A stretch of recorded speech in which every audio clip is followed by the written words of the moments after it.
She's so cute. I love her so much. Like, it's a bit scary how much I love her and concerning. Hello everybody, welcome back to my channel. My name is Angie. I am a 31-year-old casual relief teacher from Melbourne, Australia. In today's video, I'm going to share everything that I earned from March, and then as well as showing you what my projected income is going to be for the month of April. So if you do not know, a casual relief teacher is basically just like a substitute. So we go in when a teacher is sick or they are absent for the day, and we take care and teach their class. Yes, I do earn a very good daily rate as a casual relief teacher. However, my overall annual income is a lot less than pretty much every other full-time teacher, because we don't get any sick leave, annual leave, or any holiday pay as well. So roughly 12 weeks or even more than maybe 16 weeks out of the year, I actually don't earn any money from teaching. So I'm first going to show you everything that I earned from the month of March, and then as well as, again, my estimated income for the month of April. All right, let's first start talking about March. It was actually a really good month. There was 1 week out of the month though that I got no teaching at all, I got no days, which was just after the Labor Day weekend. So from the 13th of March that week, I got no days. So I ended up working for Lewis, who is my partner. He works from home, he owns his own business. So I actually ended up working for him that week, which was really nice. Also, this is Honey. She's my cat. She's very, very cute. And it's about 11:30 now, so it is snooze time. But anyway, so let's talk about teaching privately. So I kind of did rough estimations already, just because it can get quite complicated. So I do my daily rate, which is $405 every day. And then I times that by whatever or how many days I work throughout that month. And then I divide by 100 and times by 30, which is approximately my tax bracket. Sometimes it's a little bit more, sometimes it's less. It depends on how much I get paid within that pay cycle, if that kind of makes sense. I also do sometimes work through an agency. However, I don't particularly like to, just because I don't know the school as well. I don't know the kids, I don't know the staff, and more often than not, pretty much every day that I've taught with an agency has been really quite hard, and I've been very, very tired. Whereas if I work directly with a school, I'm there quite often. A lot of the students know me, or the staff know me, and there's that expectation that they treat me as if I'm one of the full-time teachers, which I obviously much prefer because I'm not a stranger to them. So why would they treat me with respect? When I work with a school constantly or quite often, they do recognize who I am, and they know that I'm in business, sort of.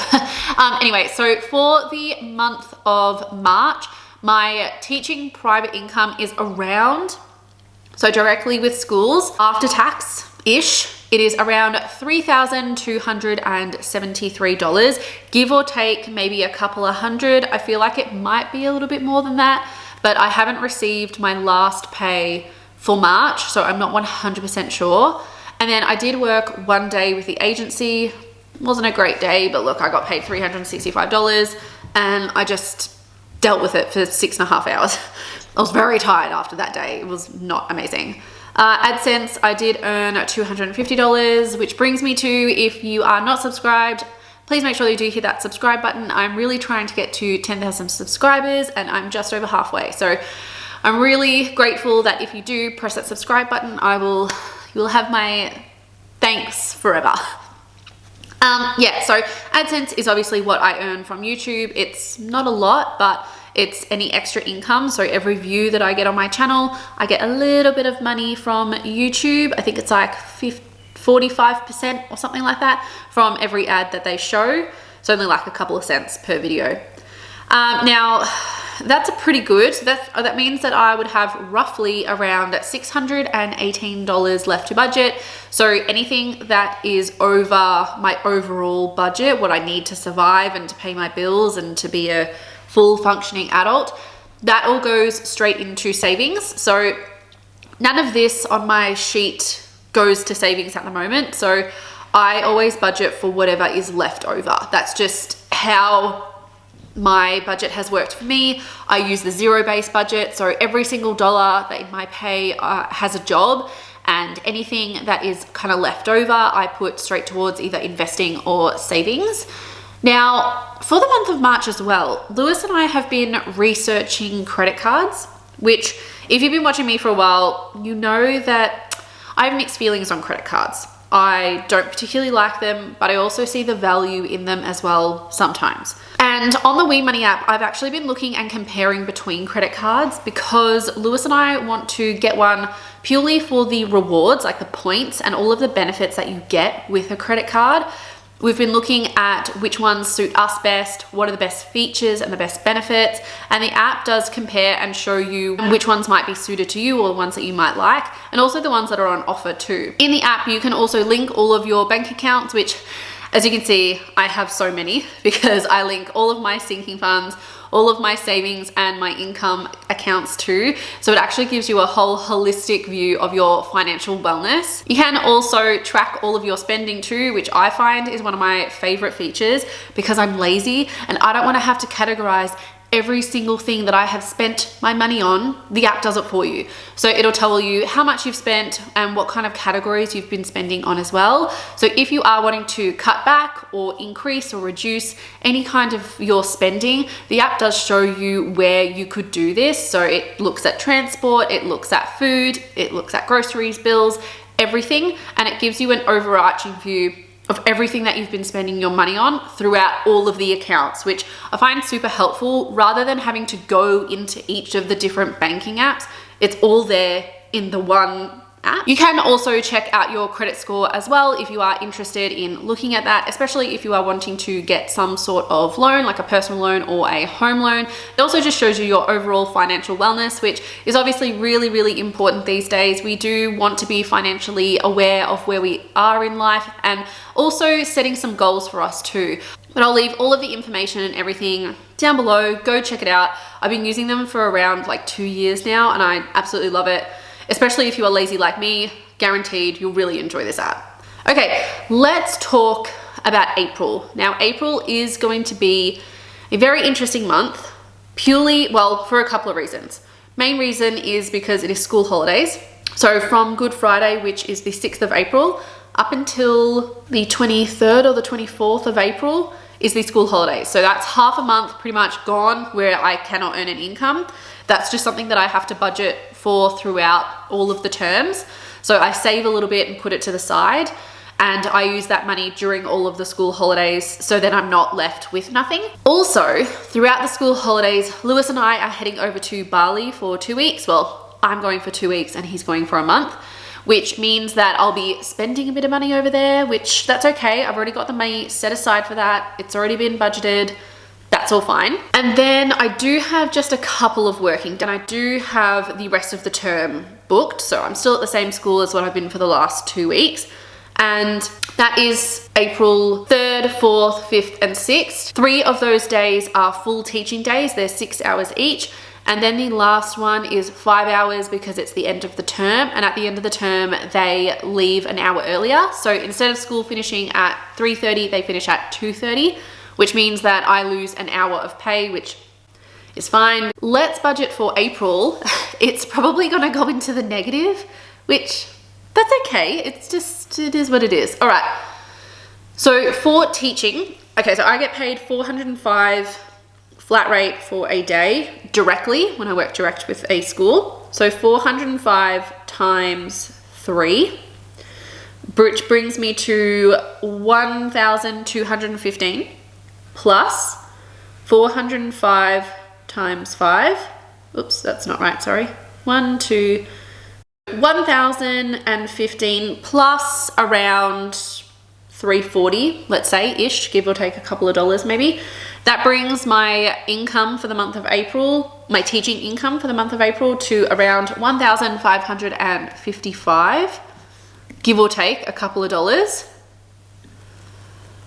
Actually, sorry, I lie. That is the full income.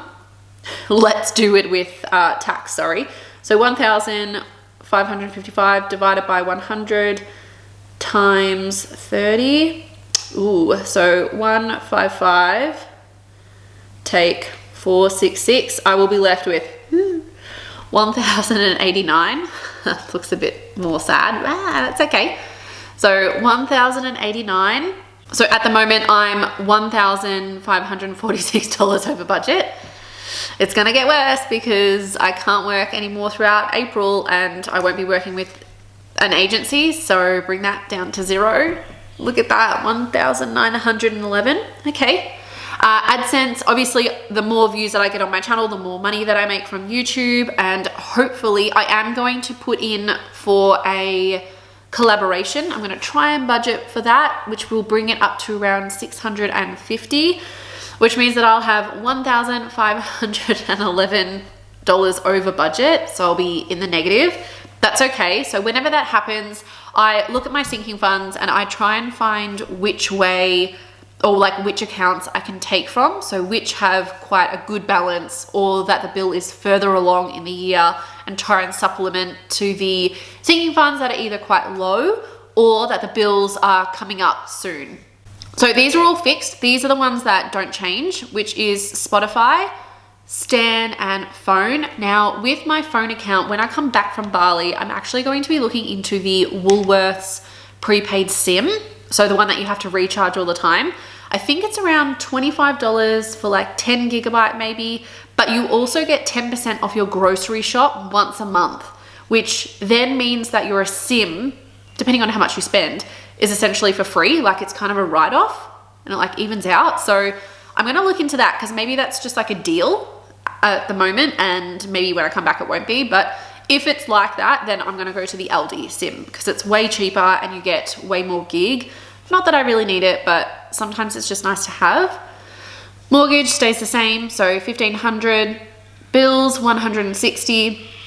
Petrol, because I'm gone for half a month, I'm gonna be halving it, so let's bring it to $90 because I still need to pay for petrol to get to school next week. And then when I come back, I obviously need petrol to be able to go and get groceries and all that kind of stuff. Groceries, I'm gonna keep it the same because our 2 cats need some more cat food, and their cat food's very expensive because they're very picky. Splurge, again, let's halve this because I'm only going to be here for half a month, so instead of 220, let's bring it to 110. So that's splurge money I can spend on whatever I want: takeaway, coffee, pies, movies, anything. Pilates, again, I'm going to pause it hopefully for 2 weeks. So $90, again, half it because I'm not gonna be here. Don't wanna pay for something if I'm not here or not using it. Health insurance has to stay the same because the rate goes up today, or tomorrow actually. It goes up very soon, which I think mine's increasing by like $50 or $80 a year. That's okay. Car insurance is $84, house insurance $50, car service. Now, I have a story about my car. So earlier in the month, I was driving to go pick up something for our studio at the back, and then I was going up a hill coming home, and then all of a sudden, my car's, like, the pressure in my car, or like the power that my car had, just like zonked. It went from like 70 kilometers straight down to 40 as I was going up a hill, which doesn't sound a little bit strange, but I've got quite a powerful car, and I just felt like it wasn't getting any like momentum, no power, no nothing, like nothing was going through the engine. And then my engine light turned on, and if there's any light that you don't want to have turn on in your car, it is your engine light, because you know it's going to be expensive. So yeah, I booked my car in for a service because I didn't want my car to blow up, and I got it serviced and it cost me $812 because the engine pressure sensor something, I don't know, it blew or it was faulty. So I had to get that replaced, which was $400, and like my normal major service was like $400. So yeah, it was a very expensive trip. However, I will say I'm very happy that my sinking fund for my car service was full. I had over $900 in there. So I wasn't really upset when they told me how much it was, because I wasn't ever out of pocket. That money is there for that reason, and I'm glad that I had it. However, it just means that I need to top this up quicker and more frequently. So instead of it being 20, I'm gonna bring it to 42. Doubling it plus a little bit extra.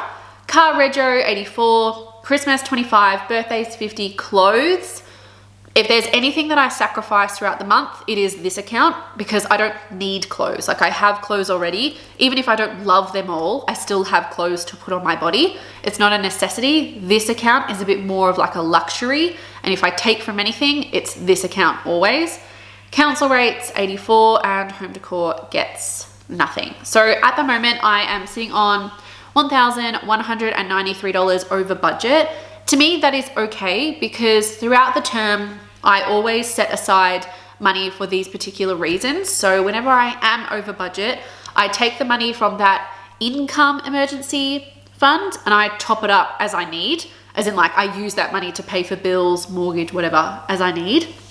I also use the money that I earn from Lewis. So I earn an hourly rate from him and it goes into an account in his bank. And so I just ask him to either pay for my portion of the mortgage using that money, or my groceries or my bills, whatever, using that. And that way I'm not out of pocket too. So this isn't really $1,193, because I do have other areas of money that I can use to supplement this like negative amount. Even though like it is negative, but I can always top it up and bring it back down to like zero so that I'm not over budget. I also think that it is really important that when you are a casual worker, that you kind of go always on the higher side, and just to be sure that you're always trying to keep a little bit of money set aside, that if for some reason throughout a week or a month you don't earn as much as you were expecting to, you can dip into that account. So then you can go back to the level or to the zero, so that you're never in the negative and never have to rely on a credit card to support your lifestyle or to just support you. Let me know what you think of my budget, my being over budget this month. Just, it is the way that it is. It's the school holidays, can't really earn too much in the school holidays. I am looking at next term potentially doing private tutoring, and I don't know if like the company that I used to do it for, or usually do it for, they haven't contacted me this term. So I usually work on a Saturday or like during the week with them, but every time that I message them, I didn't get a response. So I'm thinking of doing privately. However, that means that I have to like communicate with parents and plan and all that stuff. But I was thinking of charging $50 an hour, just because like as a casual teacher, it's 67. So I feel like it should be sort of similar. I don't know, let me know in the comments, is that something that you would pay for your kids, for it to be like $50? Is that too high, too low? What are your thoughts? I've seen people charge 30, but then I've also seen people charge 100. So I feel like if I'm in the middle, that's good, right? I don't know. Anyway, let me know your thoughts about my budget. What are your goals for this month? You can say hi to Honey in the comments. She'll be there looking at the laptop. She's obviously seen something that either she wants to kill or that she's scared of. Anyway, we better go because it's cuddle time, it's nap time, and I hope that you have a great week, and I'll see you sometime in the very near future, guys. Bye. Say bye.